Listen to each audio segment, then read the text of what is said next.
Hi student, कैसे हैं आप। My name is Vidyasagar Srivastava. आज मैं आपके लिए एटम का एक टॉपिक लेकर आया हूं, रदरफोर्ड्स मॉडल ऑफ एटम। ठीक है स्टूडेंट, यानी रदरफोर्ड का परमाणु मॉडल। उसमें जो रदरफोर्ड ने बताया वो मेन पॉइंट्स ये हैं स्टूडेंट कि total mass and total positive charge.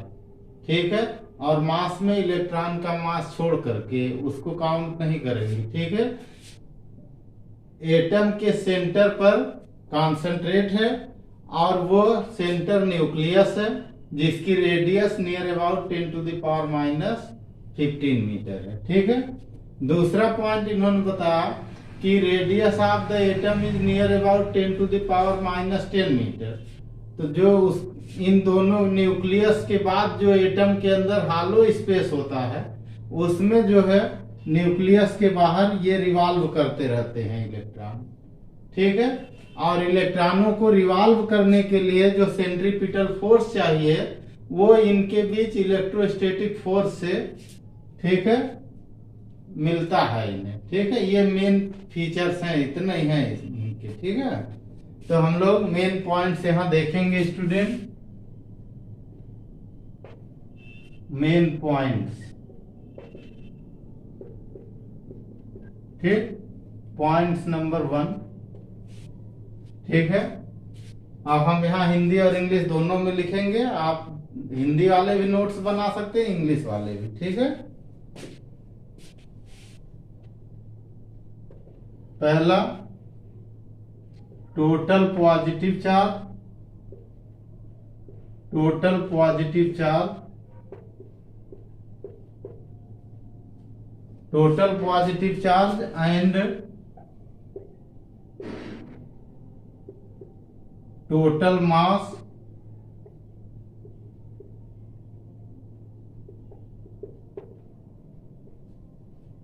leaving the mass of electron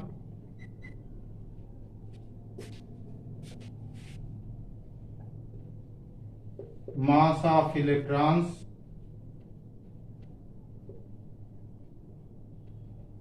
total positive charge and total mass leaving the mass of electrons of atom is concentrated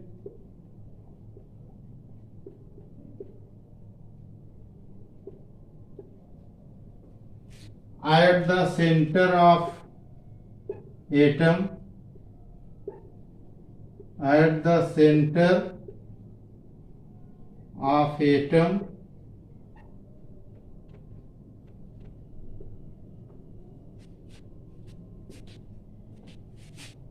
in nucleus।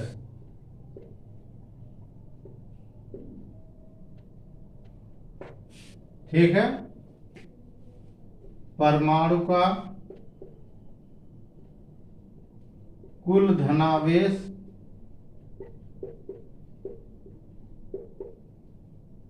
परमाणु का कुल धनावेश और कुल द्रव्यमान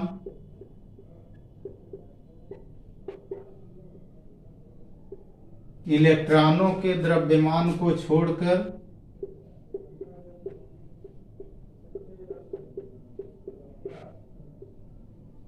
इलेक्ट्रॉनों के द्रव्यमान को छोड़कर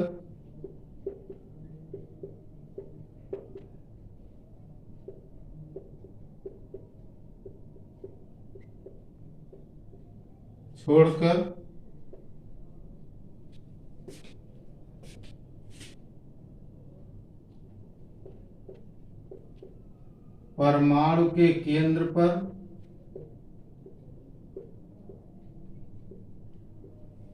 पर नाभिक में केंद्रित रहता है, नाभिक में स्थित होता है।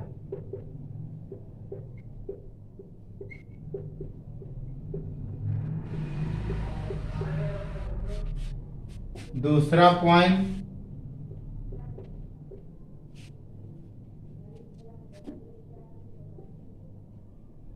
radius of nucleus is near about 10 to the power minus 15 meter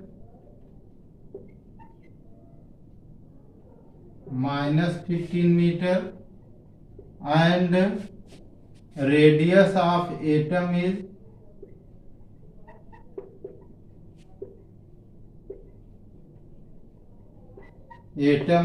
near about 10 to the power minus 10 meter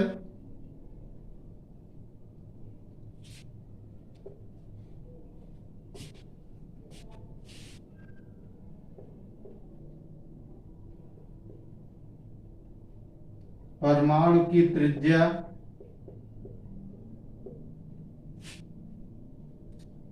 लगभग 10 की पावर माइनस 15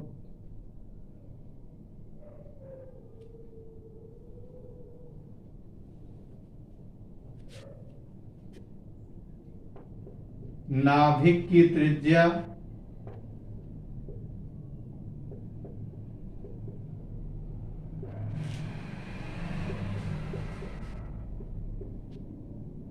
लगभग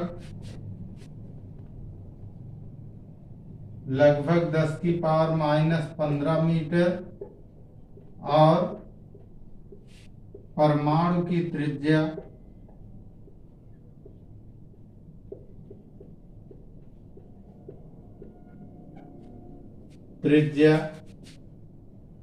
लगभग 10 की पावर माइनस 10 मीटर। अब देखो स्टूडेंट, दो पॉइंट हमने आपको बताया, टोटल पॉजिटिव चार्ज और टोटल मास, इलेक्ट्रॉन के मास को छोड़कर न्यूक्लियस में सेंट्राइज है, ठीक है। और इलेक्ट्रॉन इसके बाहर मूव करते हैं, वो तो हम आपको बता चुके हैं, अभी लिखवाते हैं। दूसरा पॉइंट हमने बताया कि नाभिक की त्रिज्या 10 to the power minus 15 metre है और एटम की त्रिज्या जो है यानी परमाणु की त्रिज्या 10 की पावर माइनस 10 मीटर है। अब यहाँ ध्यान से देखो स्टूडेंट, अगर हम इसको इससे डिवाइड करें तो क्या आएगा, यहाँ देखो 10 टू द पावर माइनस 10 कर दें upon 10 to the power minus 15 कर दें तो ये आ गया 10 टू द पावर 5। जो एटम का साइज है वो न्यूक्लियस के साइज का लगभग 1 लाख गुना ज्यादा है। तो इसका मतलब बहुत सारा पार्ट इसमें खाली है, थोड़े भाग में न्यूक्लियस है, ठीक है। Point number 3, electrons revolve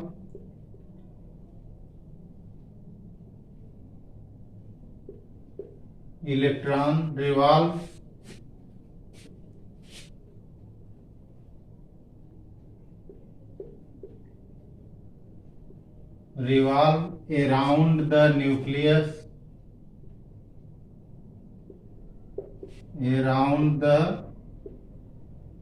nucleus in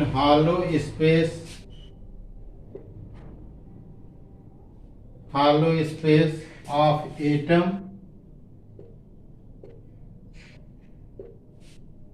ठीक है। electrons revolve around the nucleus in hollow space of atom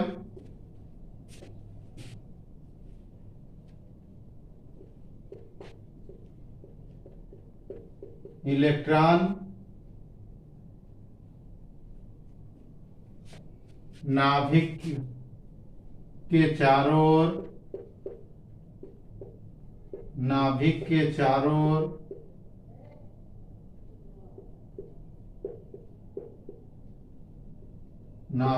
चारों ओर परमाणु के रिक्त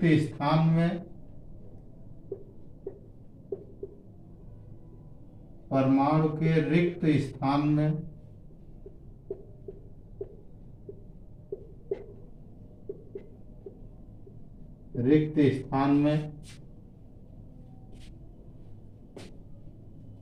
घूमते हैं।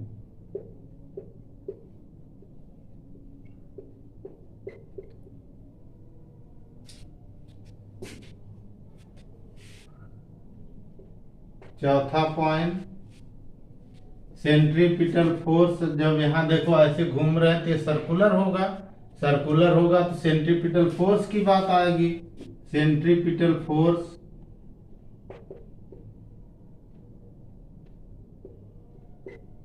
Centripetal force of electron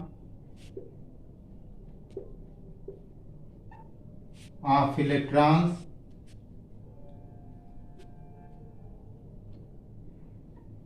is provided by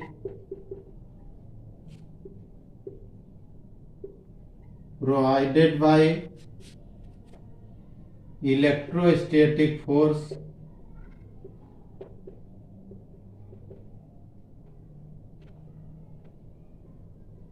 electrostatic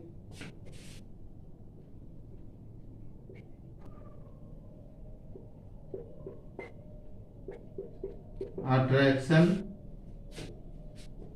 between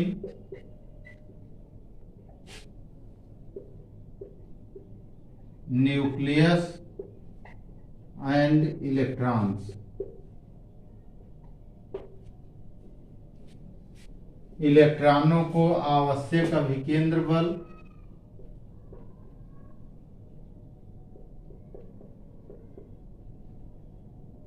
इलेक्ट्रॉनों को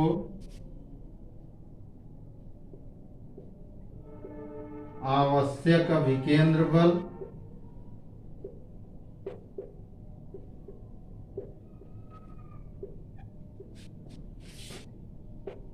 अभिकेंद्र बल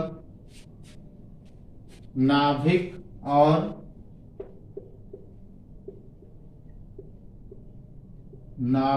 और इलेक्ट्रॉनों के बीच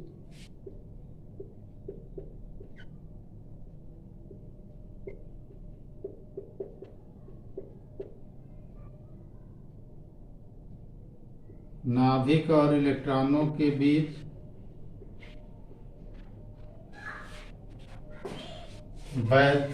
स्थिर वैद्युत आकर्षण बल से प्राप्त होता है। स्थिर वैद्युत आकर्षण बल से प्राप्त होता है।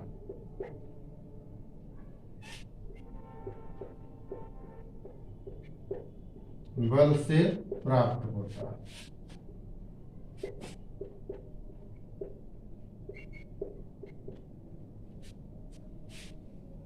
नंबर 5वां point,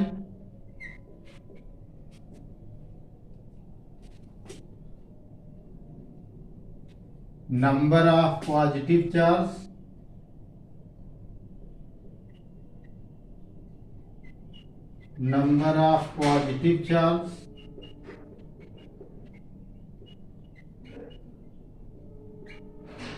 charges and number of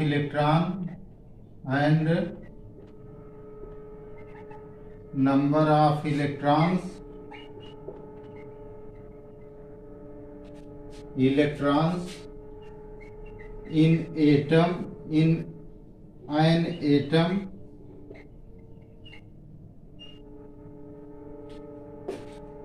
are same, therefore atom is electrically neutral।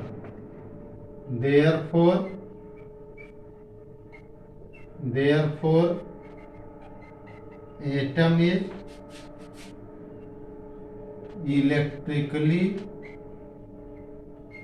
neutral।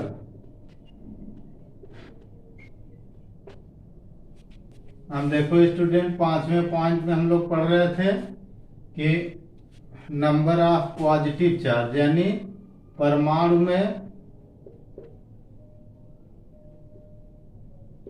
कुल धनावेशों की संख्या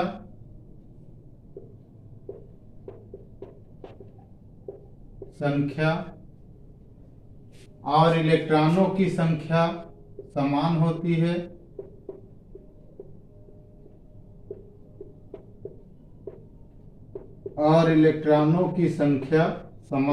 है।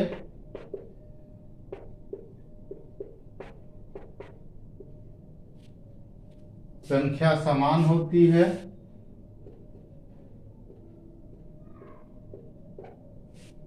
अतः परमाणु विद्युत उदासीन है।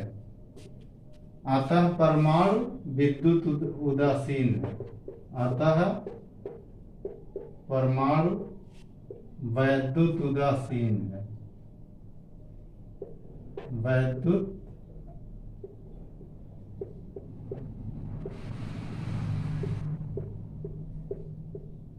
उदासीन। ठीक है student. Number 6 point, electrons revolve in different orbit। different orbits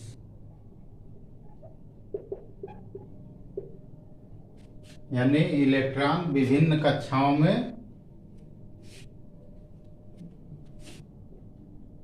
electron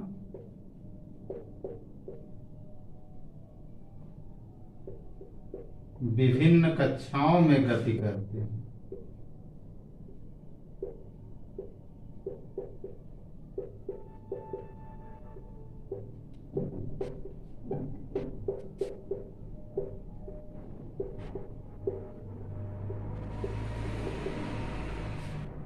अब देखो स्टूडेंट, रदरफोर्ड ने जो बताया वो हमने आपको अभी बताया कि इलेक्ट्रॉन न्यूक्लियस के बाहर डिफरेंट ऑर्बिट में घूमते रहते हैं।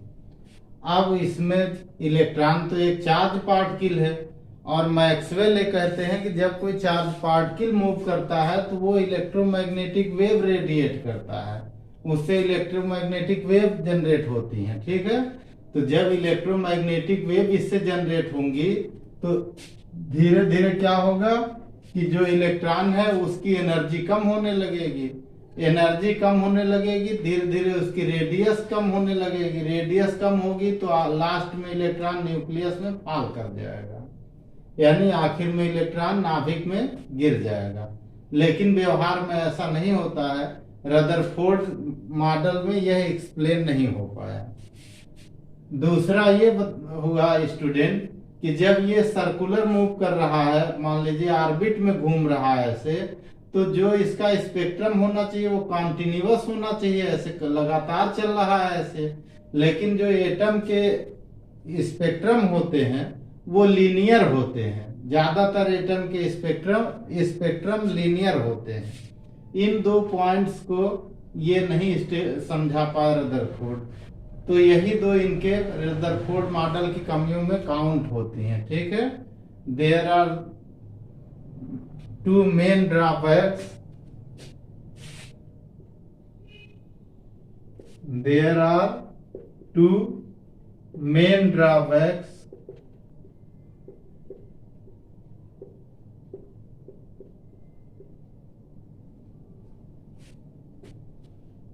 in this model।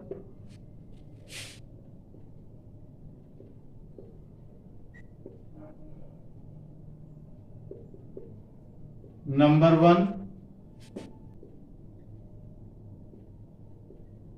regarding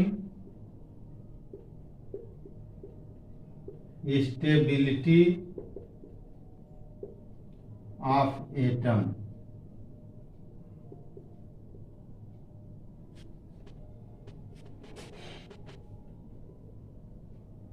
regarding stability of atom. ठीक है, यानी परमाणु के स्थायित्व के संबंध में। ठीक है स्टूडेंट, इसमें हमने अभी बताया कि अकॉर्डिंग टू मैक्सवेल जब कोई चार्ज पार्टिकल मूव करता है तो उससे इलेक्ट्रोमैग्नेटिक वेव रेडिएट होती है। और ये तो कॉन्टिन्यूअस मूव कर रहे हैं, तो कॉन्टिन्यूअस मूव करेंगे तो कॉन्टिन्यूअस जो है इलेक्ट्रोमैग्नेटिक वेव जनरेट होगी। जब जनरेट होगी तो इसकी एनर्जी डिक्रीज होगी, एनर्जी डिक्रीज होगी तो इसकी रेडियस डिक्रीज होगी, रेडियस डिक्रीज होगी तो आखिर में ये न्यूक्लियस में फॉल कर जाएंगे। लेकिन ऐसा होता नहीं है। ठीक है, number first, according to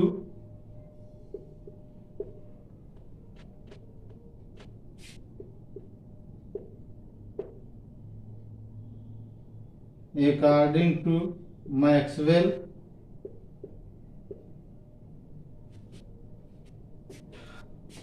a moving charge particle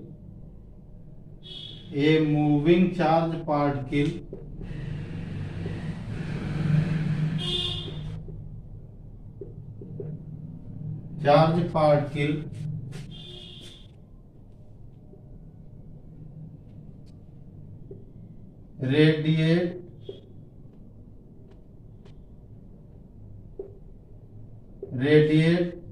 electromagnetic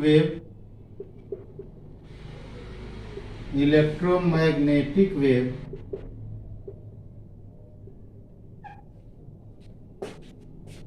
continuously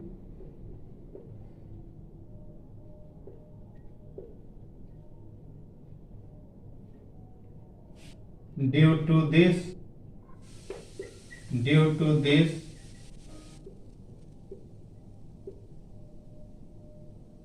energy of moving electron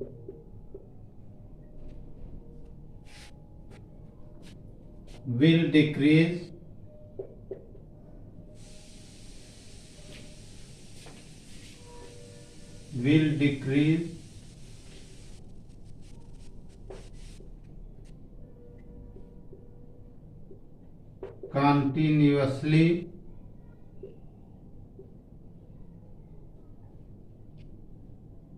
continuously therefore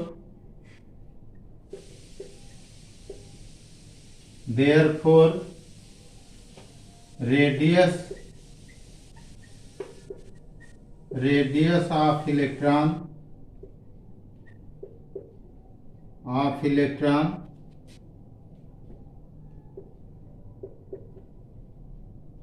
will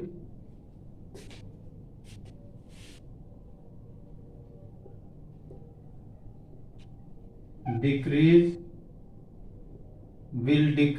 continuously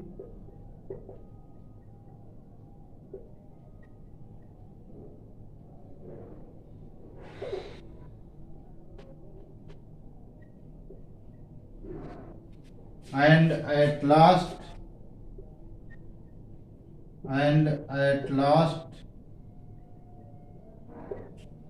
electron will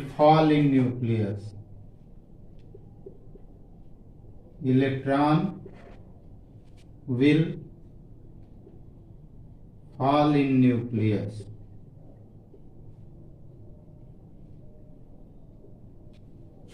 Thus atom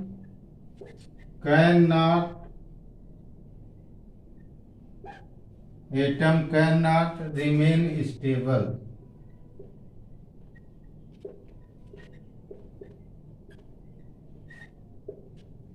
Rutherford could not explain it. Rutherford could not explain it.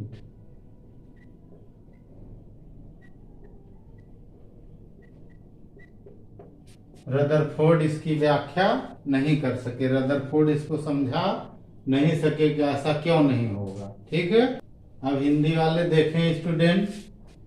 Maxwell के अनुसार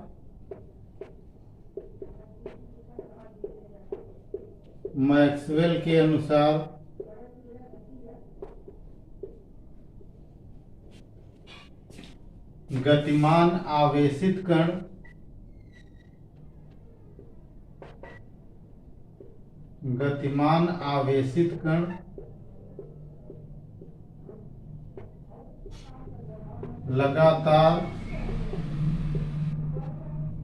लगातार विद्युत चुंबकीय तरंग उत्पन्न करता है।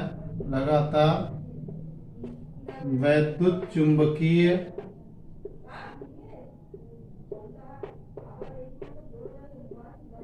तरंग उत्पन्न करता है।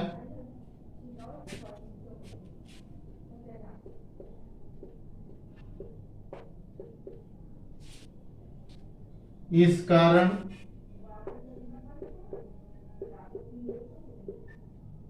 कारण इलेक्ट्रॉन की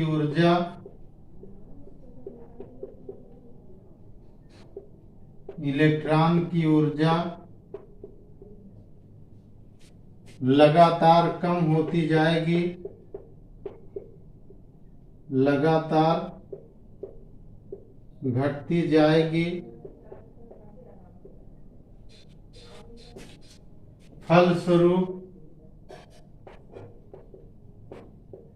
फलस्वरूप इलेक्ट्रॉन के पथ की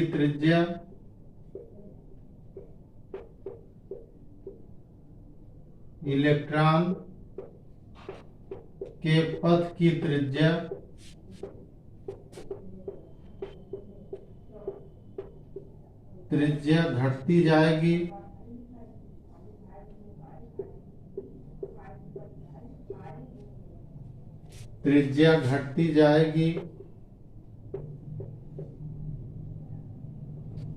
और अंत में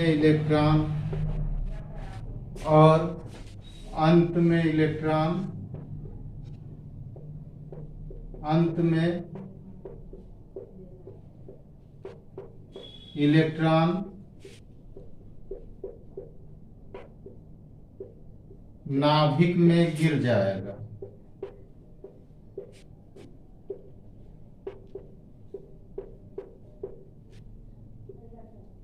ठीक है। अतः परमाणु स्थायी नहीं रहेगा।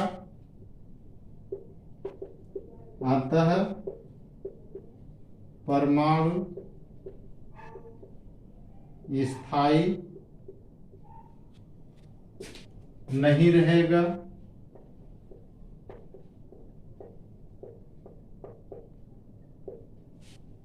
रदरफोर्ड इसकी व्याख्या नहीं कर सके।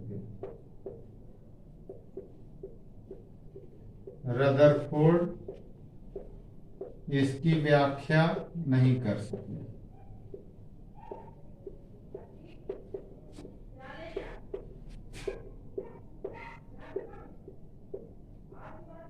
अब देखो स्टूडेंट, हम लोग दूसरा देखेंगे regarding explanation of line spectrum, यानी रेखीय स्पेक्ट्रम की व्याख्या के संबंध में।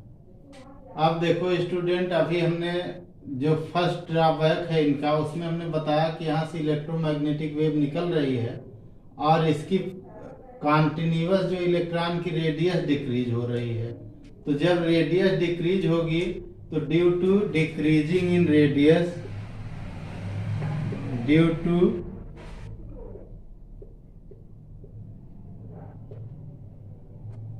decreasing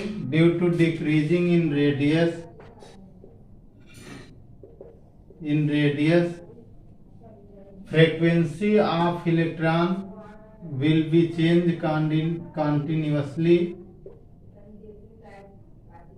Frequency of electron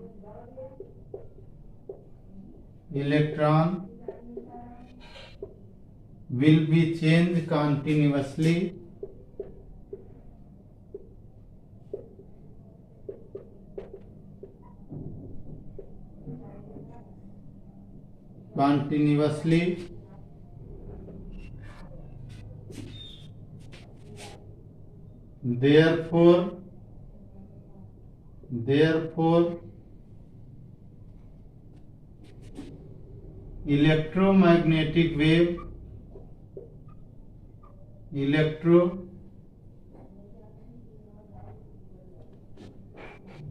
Therefore electromagnetic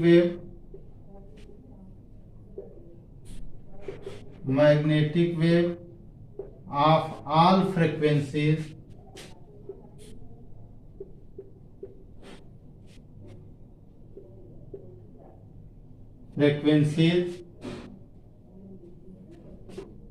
will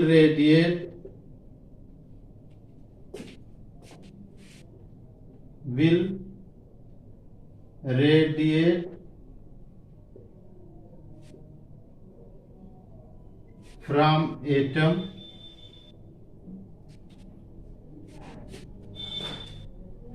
Hence, spectrum of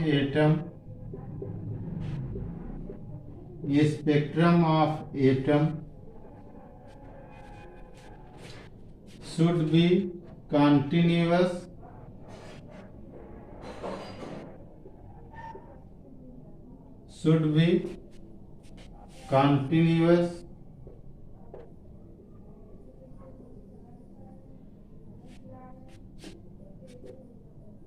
but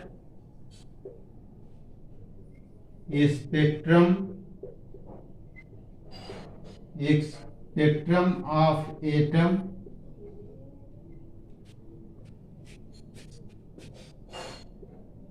are mostly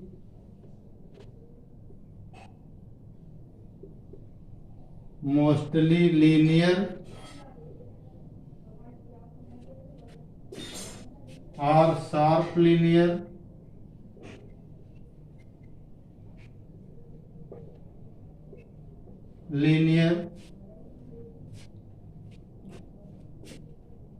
and frequency of each line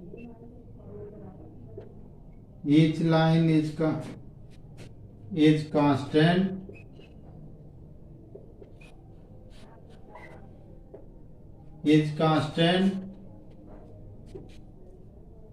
Rutherford cannot explain it.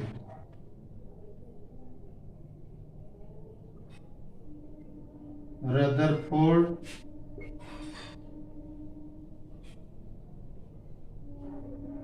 cannot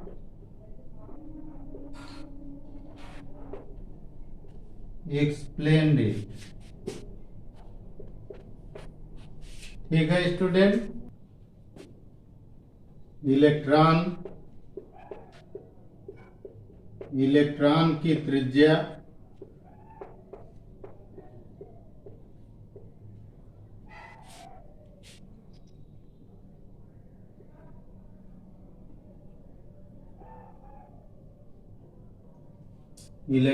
की त्रिज्या लगातार कम होने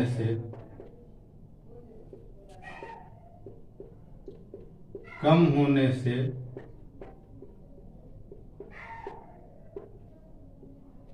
उसकी आवृत्ति कम होगी, आवृत्ति घटेगी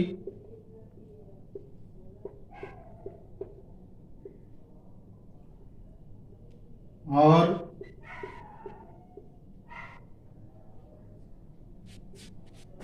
उससे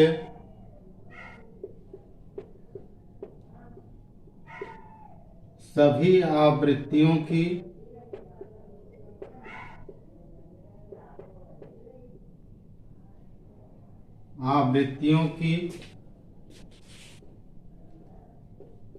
वैद्युत चुंबकीय तरंग का उत्पादन होगा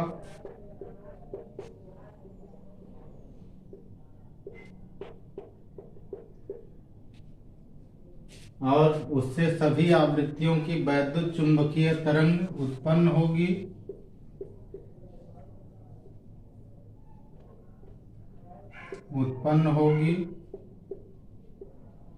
अतः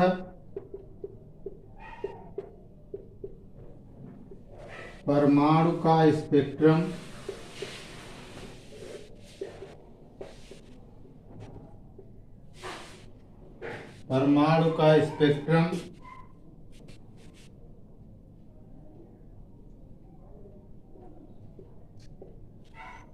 सतत होना चाहिए परंतु अधिकांश परमाणुओं के स्पेक्ट्रम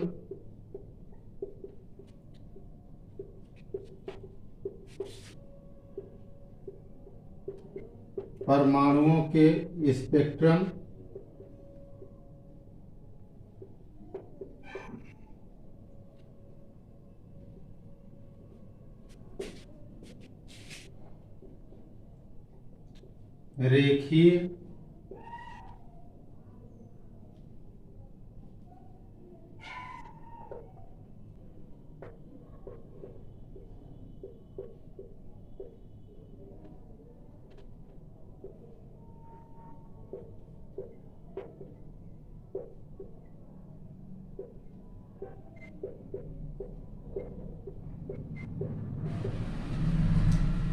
परंतु अधिकांश परमाणुओं के स्पेक्ट्रम रेखीय या बारीक रेखा होते हैं।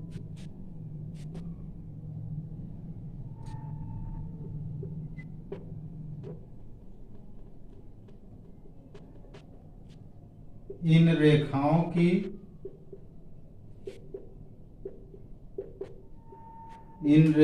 की अपनी आवृत्ति होती है, अपनी निश्चित आवृत्ति होती है।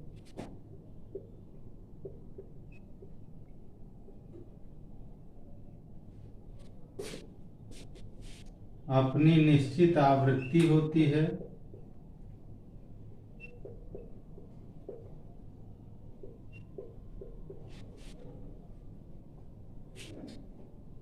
रदरफोर्ड इसकी व्याख्या नहीं कर सके।